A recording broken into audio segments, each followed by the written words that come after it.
Hello and welcome to another episode of the Express Economist. Today we have with us Professor Maitreesh Ghatak from the London School of Economics. Thank you, Professor Ghatak, for sparing your time. I would like to remind the readers and viewers that Professor Ghatak has been kind enough to take some time out to talk to us in between lectures. So very, very warm welcome to you, sir. Thank you. Today we want to talk about the great Indian poverty debate. And many people might wonder, this is a time of Diwali and Goddess Lakshmi, but I don't know how many of you know that Goddess Lakshmi has a sister called Daridra, and she's called the Goddess of Poverty.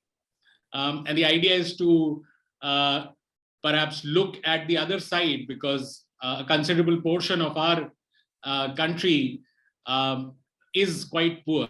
But there's a massive debate about poverty in India. Professor Ghatak has been moderating a debate amongst the top academics in this regard on another platform, which is the Ideas for India website.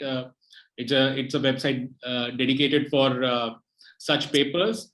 I thought it would be a good opportunity to talk to Professor Ghatak about why there is massive debate on poverty, because a lot of people believe that India has eliminated all poverty, and many others argue that, as frankly the World Bank report recently showed, that India possibly has the maximum numbers of poor people living in extreme poverty, which is around 46 rupees or thereabout on a daily basis.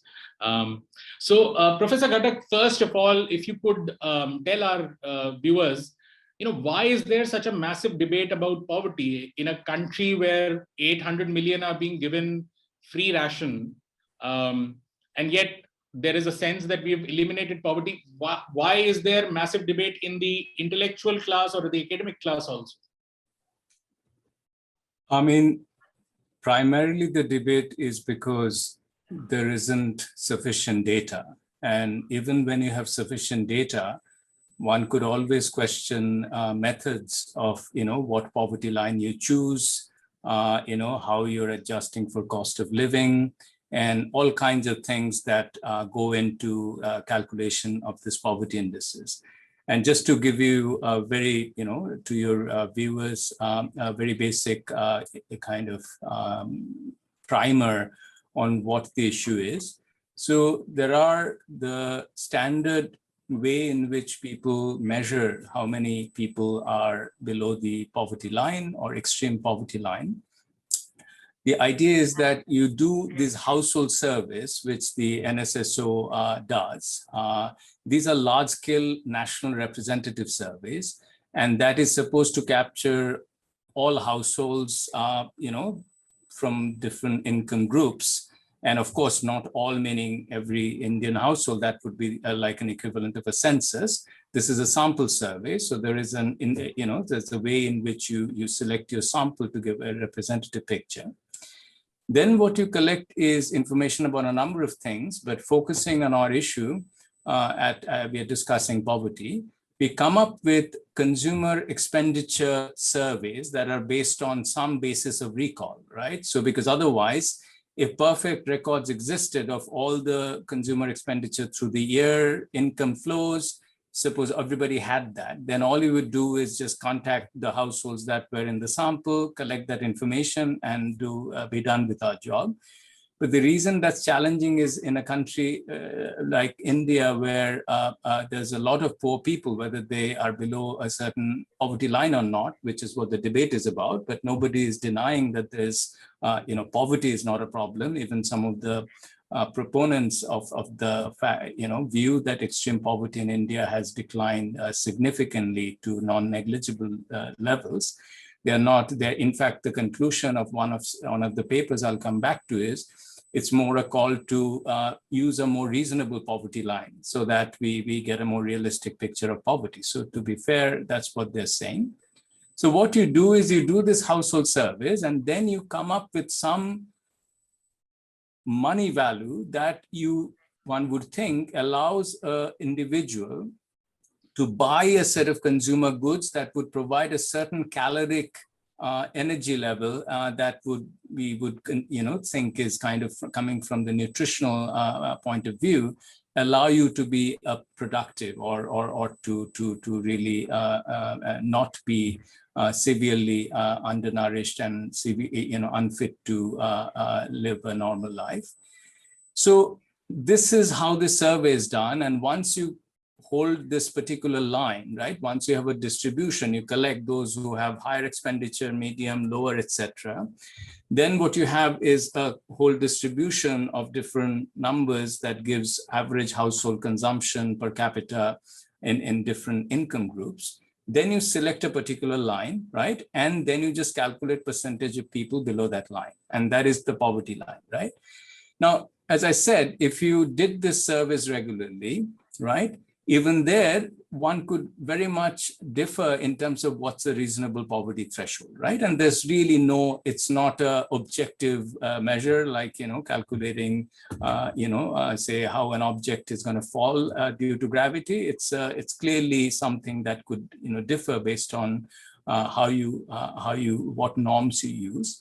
But typically, globally, the World Bank's $1.96 per person per day, and converted that in individual countries' currencies, allowing for purchasing power parity, because the same amount doesn't buy different goods in different countries. Yeah.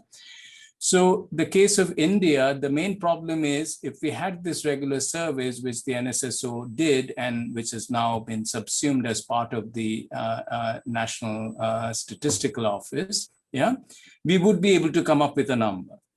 Even there, you could discuss whether this poverty line was the right line. Is it too conservative or too liberal? You could argue whether the method you're using, typically the method that is kind of used is the recall period of a 30-day. Some people have rightly questioned that, and you want to do for certain, say, durable items, take a more longer period and try to figure out what their consumption basket is, etc. Anyway, that's the background. So if we had the data, then I would say, irrespective of our views about what's really going on, we could put on our statistical kind of, hats on and try to come up this number. And then we can argue whether it went up or down, what happened due to the pandemic, et cetera, et cetera. That's the backdrop, right? Now, what has been unfortunate is India has been actually a global pioneer in carrying out this large-scale national representative surveys. In fact, Bhalla and others who started this, their methods are actually considered to be kind of almost like the benchmark with respect to what other countries have done, and there's some standardization internationally. But the problem has been that since 2011-12, when the NSSO last published these results, and that was the basis for which, the Rangarajan Committee report in 2014, it published some of the results, it calculated certain numbers. The trouble is, after that, there has been no publication of these NSSO expenditure surveys since then, and it's been now, certainly more than a decade. Now here, particularly what has fed this controversy is there was a NSSO report of 2017-18 that unfortunately the decision was taken not to publish it because of data quality issues, but it was never pointed out officially what the data quality issues were, or what would one think to be kind of almost like the normal thing to do, put it out there and put out the critiques and let everybody judge what the statistical issues are. So all we had was a bit of a leak of that report that an enterprising journalist did, and then some people look at those numbers, where it did suggest that extreme poverty in India has gone up since 2011-12, okay? But then because the report was not really released and not really available to any of us to be scrutinized and see if this particular analysis yielded the correct results, if we used a different poverty line, what would we get, etc. So that was the problem. So this is the backdrop for the debate. And essentially what the current symposium that we at the Ideas for India brought out last week, or a bit more than that, is basically looking at a couple of recent working papers, one by Sujit Bhalla, Karan Basin, and Arvind Virvani, that came out as an IMF working paper. And there's another one by Sutirtha Sena Roy and Roy van der Weide that came out as a World Bank working paper. So these are papers that have basically started with this, initial situation that, hey, we don't have the data.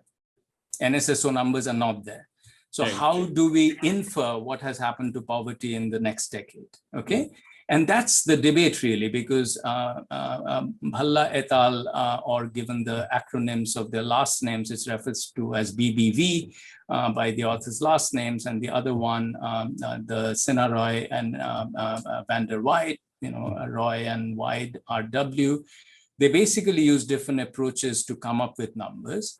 Okay. The BBV approach basically finds that extreme poverty in India has basically in minuscule. They do a number of different methods, different approaches, allowing for the food grains distribution or not. So they do a number of the variations of this, and their conclusion generally is, even if you take the most standard thing that is comparable with the earlier numbers, right?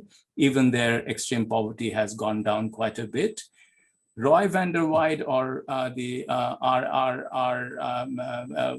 paper, they use a different method, and I will be happy to discuss what these different methods are. And those are the numbers that seems to be published by the World Bank in their annual poverty, international poverty comparison. So they seem, using the same numbers as they are. They are showing that there's been a decline in poverty since 2011-12, and by that I mean extreme poverty. But the decline has certainly not brought anything that is close to negligible. It's still 10% plus, where the earlier one was about 21%. And that's the debate as to, in the absence of the data that could, resolve the issue, even there, as I said, different methods could still lead to debates as to, whether maybe if we take the extreme poverty, things have gone down, but if we take a bit more of a liberal measure, maybe it has gone up, because it's a distribution, right? I mean, you can people's concentration on any part of the income distribution that is continuously subject to change because of upward mobility, downward mobility, pandemics, rainfall shocks, all kinds of things. Okay, so that would be the background. Okay, so the first thing I want to understand is, in the absence of the official data, how did the BVV, the Bhalla Virmani paper, how did it arrive at the fact that India's poverty levels have declined and it's now negligible, especially considering that, when we see around the evidence on either unemployment or what the government is doing in trying to relieve the stress, either through dry rations or through the MG Narega help, those numbers were fairly elevated. We already have a problem overall of demand side. So it doesn't sort of fit in with the rest of the data. So how did they arrive at this notion that poverty has completely gone away? So what they did was, in the absence of this household survey data, which would have been the right raw material to sort of, base this discussion on, given that that is not available, at least not publicly available, what they do is they take national accounts data. That's the data that is used to calculate national income, GDP, and that has several components. Well, what they use is the private consumption expenditure data that the national accounts kind of collects. Now, their analysis goes like this. So we have the private final consumption expenditure, or PFC, that the national accounts collects. Then they argue that correlates reasonably well with the household survey expenditure data on consumer expenditure. That's step number 2. Then what they assume is, let's take the same distribution we had in 2011-12. There's no reason to assume that, but hey, if the data is not available, let's assume everybody was there. But now let's assume the income or the consumer expenditure of all of them grew at the average rate at which the national income statistics are suggesting overall private financial consumer expenditure grew.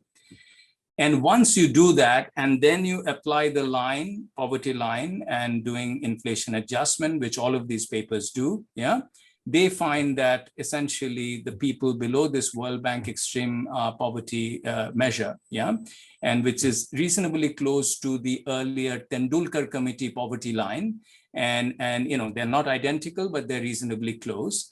And interestingly, Rangarajan, who wrote this 2014 report, his poverty line was a bit more liberal. It was on average 25% more than the Tendulkar Committee report. So I'll come to that. But whether you take the more conservative Tendulkar Committee line or which is close to the World Bank line. So basically the BBV analysis is based on the following 3 steps. First, that this national accounts data is a reasonable correlate of the private survey of private household expenditure data.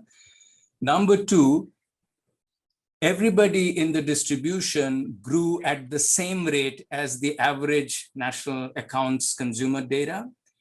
And number 3, once we take this old distribution of 2011-12 and just apply for this adjustment. So suppose I was, earning X or my consumer expenditure was X, which is below the poverty line in 2011-12, and assuming I am still there, relatively speaking, you're just giving me an increment based on this average growth rate from the national accounts, right?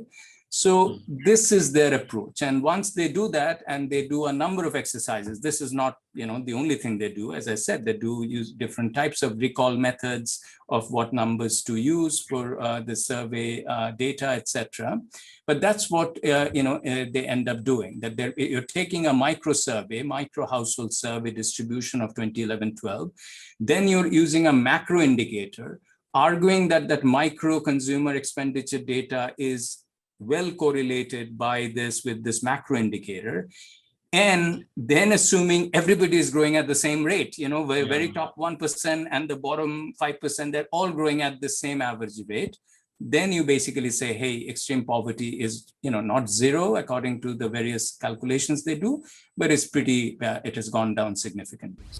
So this is something that has, I think, been questioned in the past also. I remember a paper by Professor Suresh Tendulkar and K. Sundaram, long time back, I think 2002, which sort of literally poked fun at this approach where you looked at the NSS, a national income accounting data, and used it according to your choice on the sample survey and sort of mixed and matched. Now, is that done elsewhere, anywhere in the world? Is that something, that is, academically, is that a robust way to go about doing it? No, I would say the short answer is no. And I in this symposium, we have several contributions, for example, Gaurav Dutt, who, along with Martin Ravalian, has worked extensively on poverty everywhere, and especially in the context of India. Dutt Ravalian has a number of joint papers, and along with other co-authors who are authorities on this. But even as you said, Tendulkar pointed this out, and Minhas, who was earlier one of the top policy economists, as well as earlier academic economists we had, they're all saying it's a bit like, if you want to figure out what's happening to, say, the rainfall in a village in Kerala, and you're just looking at what's going on in Delhi. Of course, this, I'm giving an analogy, but the national income accounts collect this private final consumer expenditure data in a certain way. And those who have opened this box and see what exactly they're measuring, they are not comparable. Okay, that's number one. But okay, things may not be exactly comparable if they can track each other reasonably, that if this grows, this is also growing. But as a number of contributions have said, the degree of correlation, or how this match up, this growth rate of these two data series, that has not really remained stable. And if anything, the gap has continued to increase over the years. And that is where I would say, like you said, Martin Ravalian also in his contribution to this symposium points out, he said that anything that's really used this method or the data is not really kind of almost like, it's no point discussing it, because you're kind of really using, say, something which, if it was a good correlate, then that would be a valid exercise. But, even Nobel laureate Angus Deaton, who was very much part of Indian poverty debate, what Jean Drèze and Deaton had a long debate, often with those coming more from the left, saying after liberalization whether poverty declined or not. And Deaton and Drèze showed that, yes, it declined. Of course, it didn't go away, etc. So some of these debates, but even I think it's commonly accepted that this using a macro national income statistics number is not exactly the best way to capture household level consumer expenditure. But it's almost like, say, if we take the kind of income of the urban very rich, and then say whatever the rate they're growing at, this is exactly what's going on in some tribal area, that that's not really gonna get you very far. Mm-hmm. Right. Is there any paper which has tried to, I'm going by my own experience as a journalist, and what we keep reading and looking around, we find that there is considerable stress. I mean, unemployment is another big number, which in 2017, at the same time when the consumption expenditure survey was done, in the same year, the PLFS was done for the first time, and it showed that unemployment was at a 45-year high. Just as the consumption survey expenditure, which was not accepted, showed that consumption had fallen for the first time in 40 years. But PLFS was first denied, and then after the elections were won, it was accepted. Consumption expenditure was never accepted. Now, but PLFS itself showed that there was considerable stress. And if you were to look at other sets like CMIE that collects data on many of these factors, which says that there's considerable stress on the unemployment side. So it stands to reason that with falling labor force participation rates, with falling employment rates, there would be considerable stress. So is there any paper that you sort of came across which tried to look at other measures or tried to approximate any other way, or found that the poverty number had actually gone up in this phase? Sure, but let me just clarify that even BBV, they're not claiming that pandemic did not cause stress. So the debate here is really more like what would have been the poverty, extreme poverty rate in 2019-20, but that's before the pandemic. I don't think there's any serious disagreement over the fact that the pandemic caused hardship and poverty dipped by all accounts. And indeed, the government's continuation of the extension of PDS and the more generous allowance is a recognition of that problem, right? So therefore, to be fair, we are discussing up to the pre-pandemic period, right? And after that, there was an economic shock, there was a health shock. So if we stick to that, I would say, yes, there have been several attempts at looking at these numbers. For example, one study that I would mention is by S. Subramanian, who looked at the leaked NSS report of 2017-18 and did some calculations on the numbers that leaked report had. And he's showing using the Rangarajan poverty line, which is a bit, as I said, about 25% more generous than the Tendulkar or the World Bank extreme poverty line that the current studies we are talking about are discussing. He showed there's been an increase in poverty, okay?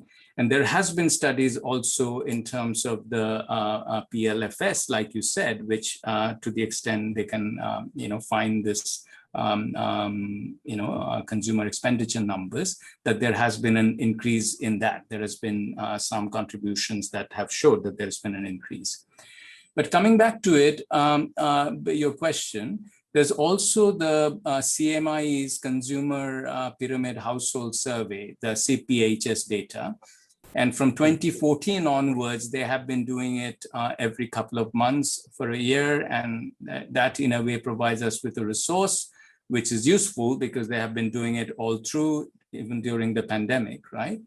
So the other paper that it came up and it's included, in the discussion in the symposium is by Sinaroy and van der Waide, which is behind, which they co-wrote the World Bank working paper on this. So what they're doing is interesting. They're saying, look, let's take the CPHS data set, which is a micro household-based survey. So therefore, it overcomes the problem of trying to infer what's happening to household expenditure from national income data, right? So these are really data collected for different purposes using different methods. So they are doing that, yeah? But then they're saying, because their sample frames, sample size, they're not really the same as the 2011-12 National NSSO report, the original thing. You have to compare like with like, right? So they do a lot of statistical analysis where they try to make the samples comparable. I will not necessarily get into the technical details of that, but you can try to use methods that would make the distributions comparable. It's like when you make the grades of students comparable, even when the exam system might have changed a bit, you can take the top, you can take the bottom, and you can make that, okay, given these assumptions, these distributions are comparable. And they find that you doing this, poverty did decline, unlike what Subramaniam's analysis of the raw NSSO numbers from the leak report does, but it's still at 10%. And that is really the other approach that they have taken. Interestingly, I should also mention that there's also the Family Health Survey report that is on the basis of the Niti Aayog's multidimensional poverty index, right? And that's a very, again, different methodology because you really construct yes, no variables to a number of questions that are indicative of if a family is poverty in different, is poor in different dimensions. And they're also, while they're showing decline, okay, they're not also showing that extreme poverty based on this other method has actually gone away.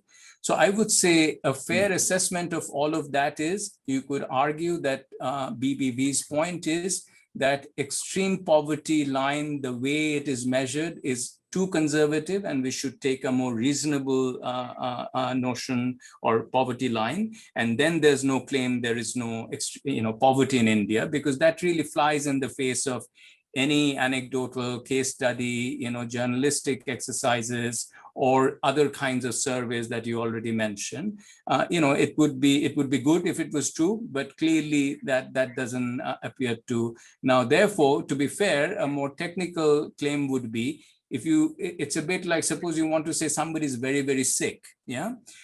And you take a very stringent measure. Well, that person may be sick by that measure, but if you take a more reasonable measure, that person may not be quite fit either. So I would say that would be a more, I would say, neutral way of locating this debate. But of course, there's all policy debates in the end echo some political controversies, and they feed into each other, right? So clearly, there's a sense in which what has happened over the last 10 years or to the whole economy, and there, whether there's been success in some of the poverty alleviation efforts or not, some of these debates clearly resonate with that. And therefore, it also becomes a bit of a political domain as to whether the current government has done very well or not so well at all, etc. And that is why this debate is more than just of interest to those who are involved with the technical aspects of measuring poverty. Okay. So, last question I wanted to sort of ask you in relation to, I was recently reading a report by the World Bank, in which they looked at how China eliminated extreme poverty, or at least pulled close to 800 million people out of extreme poverty between 1978 and 2018-19, roughly 40 years, pulling roughly 2 crore people out every year for 40 years on the trot. It's an exceptional exercise. And the notion of how poorly China was placed in, say, late 70s or early 80s is quite remarkable. It was worse than Chad or Malawi in terms of, and at that population size. For it to turn it around so dramatically within 4 decades, to be close to the number one economy and have become a middle income country. And now there are question marks whether that will all die down or whatever. But keeping that aside, in relation to what China achieved and pulling back a bit from these debates, which are more everyday debates and about one party or another, I'm asking you, what are the 2-3 things that India should do? Because, regardless of whether the poverty line is stretched here or stretched there and what percentage that's aside, there is genuine distress, obviously. We are a low income country and it'll take us time to improve. What do we need to do when you see us from as an economy? Where are we getting it right? Maybe where do we need to get it better or get it, where are we getting it wrong? Where might be drastically improved? Yeah, very good question. Before I engage with the substance of the question, let me just flag 2 points which may be related but not exactly what you asked. One is, early on you kind of said that according to the World Bank, in terms of the number of the poor, India is still the biggest in the world, and how many people China has lifted. These always make for good headlines, but we should also keep in mind that India and China are big countries. So just because India has absolutely a lot of the poor doesn't necessarily mean its poverty alleviation record is terrible. And then similarly, just because China lifted lots of people, there are lots of, the population is big, right? So therefore, I would say we should keep that in mind in some of these attention-grabbing headlines, that you should, in some ways, if you make international comparisons, you should have some adjustment for population. As much as India having several people in the world global billionaires list doesn't necessarily make India to be a very rich country compared to the, say, US, the same also applies to poverty. So that's number one. The other kind of somewhat tangential point I want to make is, you must have seen a recent news item that China henceforth has stopped publishing all economic statistics of all kinds, okay? So I think that one of the things that we have to be always careful in interpreting this number is there have always been debates about the numbers we get from China, where there is a GDP growth rate, etc. There's been a recent paper that looked at, academic paper that looked at alternative measures of GDP based on nighttime light indicators, satellite images of nighttime light. And they show that for some countries, there's a reasonable parity with the measured GDP growth rate and that other indicator based on nighttime light. In China's case, there's a fair bit of a gap there, okay? But having said that, even if one of the powerful tools that set of tools statistics gives us, whatever your doubt, you can make some adjustments based on the data and make some conservative guesses. I don't think nobody will dispute that since the reforms that started in the agricultural sector in the late 70s and of course across the economy, China did manage to lift a lot of the poor above poverty lines, and that's an achievement that should be applauded. But to be fair to India, so did India. I mean, it shouldn't make us complacent. It shouldn't get us into some kind of, jubilant thing, whether, we stop at 2014 or we look at the more current administration. I think India also has a reasonably good performance in poverty reduction, certainly, before this data gap. And it's really a bit of we are in the, a bit of a dark as to what's really going on right now, okay? So I would say, therefore, it's not, so therefore, now I come directly to your question. See, I would say there is very little doubt or disagreement that both China and India undertook some policy reforms that led to general economic, vitality. And that economic vitality, along with specific anti-poverty programs, were in responsible for the impressive performance in the poverty front for both countries, especially for China, but also not really negligible for India, right? And this is very important because there's this whole debate that whether you should just focus on growth or not, and poverty will go away, or whether you should focus on the poor and growth is only for the very rich, etc. I think any reasonable economist or policy person or anybody who's really thinking and writing about this would agree that there correlated. For the poor to take advantage of growth opportunities, they cannot be really starving, having no access to, health, education, and other things. And similarly, even if you provide all of this, but growth is very, very, flat, eventually the economy will lose the dynamism and, generate enough employment or spill over employment opportunities to boosting the informal sector, the self-employed, etc. Yeah, so I would say that would be my broad thing. Coming to what can be done in India right now, what is it doing right, what is it not doing right? I would say, first of all, we need more data. I mean, honestly, as much as a good medical institution, it should do lots of tests of the patients it treats and kind of have analysis and discussion. Even when it's faulty, you do a blood test report and you realize because of this that this is not quite reliable, that you have to do it again. So there has to be transparency and debate and discussion about it. And also, if things are out there in the open, while there will always be critiques who will say, however good the performance, they'll say, well, not good enough or whatever. But then much more neutral or moderate people can come in and say, well, that's not quite right, and that way the debate settles somewhere, which then becomes a consensus. I would say that even though it might sound almost a little abstract from the real problems that the poor are facing, but as much as a patient might be suffering, but we still need to clean up the testing and data collection thing in terms of the treatment before we can improve the condition of the patient. I would say the same is true of the economic problems of any kind, whether it's GDP growth or poverty alleviation. That would be step number one. Step number two is we have to think about why, in some ways, India's growth engine has slowed down, and that happened before the pandemic. Now, of course, in the pandemic, there was a artificially pushed downswing, and India is coming out of it, and therefore there will be almost an artificial positive growth, because if you fall and then stand up, it will show that your things are improving. I say the most worrisome thing is the decline, long-term investment decline. We for whatever reason, and many people have debated, discussed, written on this, that in the end we need dynamism in investment, and not just that. That investment has to have employment generation ability.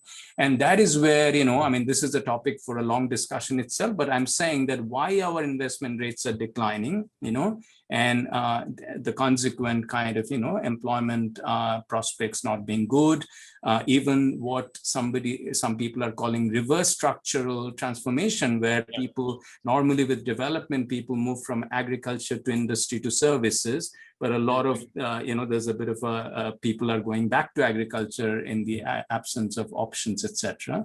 So we need to think about that. What the government is doing right is, I think there's been more focus on this PDS and NREGA. One can always criticize how it is being done, whether people are getting the things, whether there are administrative or implementation failures. But I would say in some of those micro poverty, anti-poverty efforts, you have to give credit where it's due, that this, whether it's based on kind of the real problem of the pandemic and the potential catastrophic consequences, I would say that is a positive sign, because it's recognizing that this problem is real and it's not going to just go away if the macroeconomy gets better. I would say that's the positive. But I would say my final point on this would be, and it's of course relates to the other things, I think that there's a sense in which the government's attempt to formalize the economy, whether it's through the GST, whether it's cracking down on various kind of black money and informal sector activity, I think that goal is a valid one in some ways. Ideally, say 30 years from now, we would expect more and more of the economy to be formalized, things to be recorded, and so on. But if you do it in a very, very regimented way over a short period, it also creates a negativity. Because think about it. Now, anytime I say give a lecture or something, and I'm supposed to get some, honorarium or write an essay, yeah, I have to fill out 5 different forms and with lots of requirements and things, whatever. Okay, fine, it's the law and you do it. But you can imagine this regulatory burden on kind of poorer and less educated sections where you would need help to do that, right? So therefore, I would say, ironically, it almost comes from a more free market, or, you can say pro-business point of view. Regulations are always, come with burdens, whether these are for kind of left-wing reasons, pro-poor reasons, or for, right-wing reasons, or whatever, that you want to regulate certain industries because of, military interest or whatever. But regulations are not costless. And to put them on almost steroids over a small period, right, without thinking how this is, that would have a dampening effect on activity, right? I mean, if you know that for every step that you do, you have the, so I would say, therefore, we should be a bit more patient in this process. We should aim for more and more formalized economy, less and less corruption, less and less black money. All those objectives are good, but you cannot make a kid become like a full-bodied adult overnight, and that's where we need more patience. And B, I would say much greater transparency on economic and other data, like the census was supposed to come out, right? And we know that the census has not come out. I think I really wish, irrespective of the political party, irrespective of the government in power, there should be the confidence and that kind of robust belief that good or bad, let the numbers be out there. If I'm, say, not feeling well, and I don't even want to do the tests, or if the tests are there, I don't want to look at them, my health problems will not go away. So I do think that there has to be much more robustness in kind of, okay, these are the numbers. We believe there are some statistical problems here. That's why the picture is not really as bad as it's looking, and let others come and comment. And also, we should not get too swayed by these international comparisons. India is a large country with lots of problems, right? And we are transitioning, have been transitioning and will be for a while. So therefore, it's a bit like I would tell my students, don't look at your midterm grades. Don't think too much about how you did in a particular, test. It is eventually where you're trying to go. Are you on the right trajectory? And that would be really my kind of, final comment on this question. Right. Thanks a lot, Professor Ghatak. This was very helpful. Thanks for, again, taking time out from your busy schedule. And for the viewers, I hope you've got a sense about why there is so much confusion and debate around poverty numbers. Lack of data being one key reason why there is so much confusion around it, and different people are trying to get around it through different methods, and that's throwing up all kinds of results. And also towards the end, Professor Ghatak shared some very salient issues about how should a country like India, or what should India look at, without which India cannot sort of achieve its goal to become a more prosperous country. Having data, more long-term investments, and not forcing maybe formalization or any such thing, and letting things happen first, which improved a lot.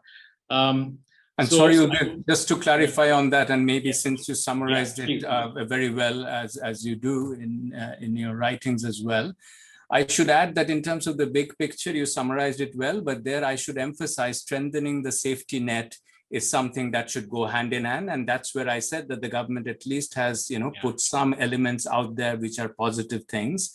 And we also need to build that, because as I said, growth versus poverty alleviation are not conflicting objectives. They are complementary. Yeah, and I think this is very important, because often we've seen that there is a narrative that, we should only bother about growth and not, sort of look at some of the social safety nets, berating them, thinking that this is some weakness, but it's not actually. For the kind of distress that might be there, we need that kind of social safety net, some kind of protection for people to get involved with the economy, be part of it. And not just that, if you think about children who are going to be productive members of the society in 10 to 15 years, right? Yeah. If their nutrition levels, and they are not active economic agents, right? They're in a way passive. So we also, in terms of thinking about our investment in our core resource, which is, human resource, we have to be careful as to not people fall through the cracks.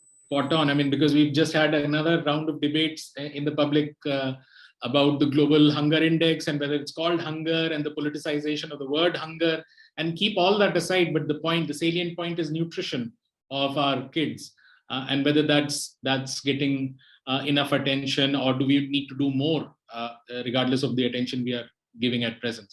So hopefully viewers have understood that it's a complex problem, needs to be dealt head on, and one main thing is to be aware of the data first, not be scared of the data, and let's first have more data as much as we can to figure out where we stand.